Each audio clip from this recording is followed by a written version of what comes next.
सबसे पहले तो पूरे पाकिस्तानियों को मुबारकबाद कि पाकिस्तान की तरफ से इंग्लैंड को एक मैच तो कम अज़ कम हरवा दिया गया है। पाकिस्तान ने इंग्लैंड को मुल्तान के दूसरे टेस्ट में शिकस्त दे दी है। इससे पहले पाकिस्तान बहुत बुरे तरीके से इंग्लैंड से पहला मैच हार गया था। बहरहाल पाकिस्तानियों को मुबारक हो कि हमारी टीम की तरफ से कम बैक किया गया है। तो अब आ जाते हैं दीगर ख़बरों की तरफ, सियासत की तरफ। तो आइनी तरमीम के हवाले से अब बहुत बड़ी पेशरफ्त सामने आ चुकी है। जैसा कि मौलाना फजल रहमान की तरफ से धमकी दी गई थी, हुकूमत उनके कदमों में बैठी हुई थी, और जब देखा कि मौलाना फजल रहमान कोई तावन उस तरह से नहीं कर रहे जिस तरह से इनकी ज़रूरत थी, तो मौलाना फजल रहमान के गरे बांध ताकि इनका हाथ चला गया। मौलाना फजल रहमान ने उस पर सख्त तंबीह की, तो ये एक बार फिर मौलाना फजल रहमान के चरणों में हुकूमत बैठी हुई नज़र आ रही है। तो बहरहाल आइनी तरमीम जिस तरह से मौलाना फजल रहमान साहब चाहते थे, जिस तरह से पीपल्स पार्टी की तरफ से, मुस्लिम लीग नून की तरफ से इत्तेफाक कर लिया गया था, अब हुकूमत हो सकता है कि शब खून उस तरह से ना मारे जिस तरह से इन्होंने मनसूबा बना लिया था कि मौलाना फजल रहमान की और तहरीक इंसाफ की वोटों की ज़रूरत अब नहीं रही। जब मौलाना फजल रहमान की तरफ से इनके गरेबान पर हाथ डाला गया तो एक बार फिर ये मौलाना के चरणों में बैठ गए। अब जिस तरह की तरमीम होने जा रही है, जिस पर बहुत ज़्यादा कंसेंसस हो चुका था, थोड़ा सा अभी फ़र्क था, थोड़ा सा इत्तेफाक राय होना था, वो भी हो जाएगा। लेकिन ऐसी तरमीम, उसका होना ना होना यक बराबर है। ये तरमीम हो या ना हो, इससे वो सारे का सारा जहर निकल गया, वो सारा का सारा डंक उखड़ गया, जो तहरीक इंसाफ के लिए बहुत नुकसानदेह साबित हो सकता था। जिस तरह से काजी फैसल साहब के लिए अदालत बनाई जा रही थी, वो अदालत घैं हो गई, वो अदालत कहीं और चली गई। काजी फैसल साहब अपने घर जा रहे हैं। तो बाकी रह गई बात मंसूर अली शाह साहब की। हो सकता है कि justice Mansoor Ali Shah chief justice ना बन सके, लेकिन तहरीक इंसाफ का और मौलाना फजल रहमान का सबसे बड़ा मुतालबा ये था कि काजी फाइसा को किसी तौर भी कंटिन्यू नहीं रहना चाहिए, नहीं करना चाहिए। बहरहाल जो तरमीम अब सामने आ रही हैं, उसमें काजी फाइसा साहब का पत्ता साफ है। गोया तहरीक इंसाफ का बहुत बड़ा मुतालबा मान लिया गया। मौलाना फजल रहमान भी यही चाहते थे।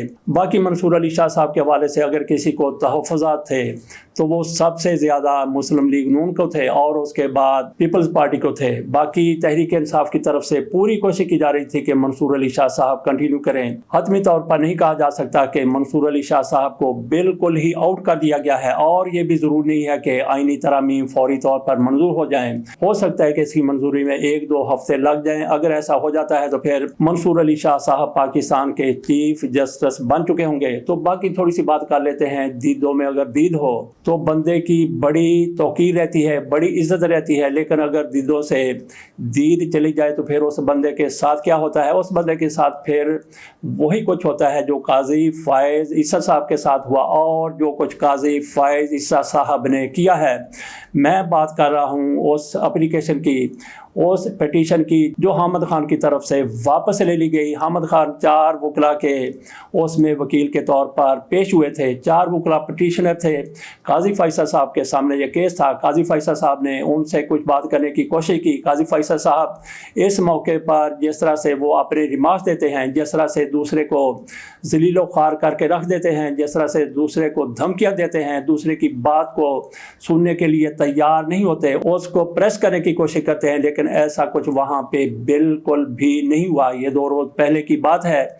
लेकिन वहाँ पे ये हुआ कि हामिद खान चूँकि पेश हुए और काजी फैसल साहब के बारे में उन्होंने जो 3 वकला कन्वेंशनों में बात की थी, लाहौर में, पेशावर में और उसके बाद कराची में, फैसल सदीकी की तरफ से भी कोई कसर नहीं छोड़ी गई थी। बाकी वकला भी ऐसी बातें कर रहे थे। लतीफ़ खोसा भी काजी फैसल साहब के हवाले से जो कुछ कह चुके हैं लाहौर में, वो भी अपनी जगह पर बहुत बड़ी बातें थी। तो हामिद खान साहब काजी फैसल साहब की अदालत में पेश होते हैं, तो काजी फैसल साहब के सामने सारे मंजरनामे का घूम जाना, फिर जाना, उनकी आंखों के सामने आ जाना, ये फितरी अमर था। तो काजी फैसल साहब उनके साथ आंखें नहीं मिला रहे थे। हालांकि हामिद खान साहब काजी फैसल साहब के वकील रहे, उनका केस इन्होंने जितवाया भी था।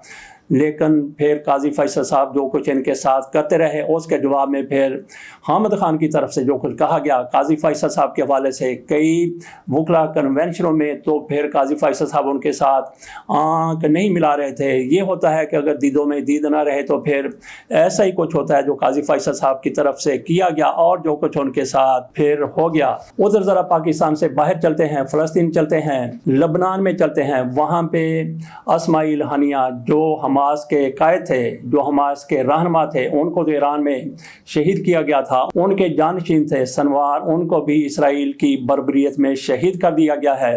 تو اسرائیل ایسی صفاقانہ اور ایسے بربریت والے اقدامات کب تک کرتا رہے گا؟ اس وقت تک کرتا رہے گا جب تک پوری مسلم امت متحد نہیں ہوتی۔ اب تو ان کی طرف سے دھمکی دی گئی ہے ایران، ہم آپ کے اندر گھس کر حملہ کریں گے، ٹھکانوں کو، دفاعی ٹھکانوں کو تباہ کر کے رکھ دیں گے اور ہم اپنے ٹائم پر یہ حملہ کریں گے۔ اس سے پہلے کہ اسرائیل کی جارحیت بہت دور جا کر ایک مرتبہ پھر ہو، کوئی نہ کوئی بندوبست مسلم امت کی طرف سے اس کا کر لیا جانا چاہیے۔ باقی طالبہ کے ساتھ جو ریپ ہوا پنجاب کالج میں، اس کی دھول ابھی تک بیٹھی نہیں ہے۔ طلبہ جس طرح سے میدان میں آئے ہیں وہ بھی اپنی مثال آپ ہے، یہ ماننے کے لیے تیار نہیں ہے جس طرح سے حکومت کی طرف سے کہا جا رہا ہے۔ مریم نواز شریف صاحبہ نے باقاعدہ پریس کانفرنس کر دی کہ یہ ایک بالکل جھوٹا، غلط، بے بنیاد واقعہ ہے، اپنے طور پر یہ گھڑا گیا ہے، ایسا کچھ بھی نہیں ہوا۔ اور اس پر عظمیٰ بخاری صاحبہ کی طرف سے جو کچھ کہا گیا ہے وہ بھی میں آپ کے سامنے رکھتا ہوں۔